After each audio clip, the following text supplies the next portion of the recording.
Sana sila, sir? Ayan, punta na po kami ng office at magko-contract na po ang ating client. Sana? Handong pa sila, sir. Ayun. Ayan, contract na po sila, sir. Nakapili na po sila ng kanilang lote. So, nagustuhan nila.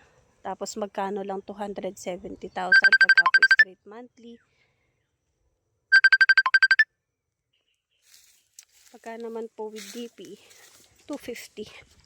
So, ayan na po yung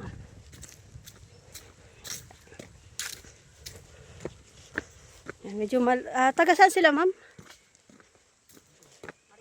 Marilao po. Taga Marilao sila, sir. Ayun, asa na? Papunta na tayo ng office. Ma'am, naka-video ka na? Opo. Video ka dyan.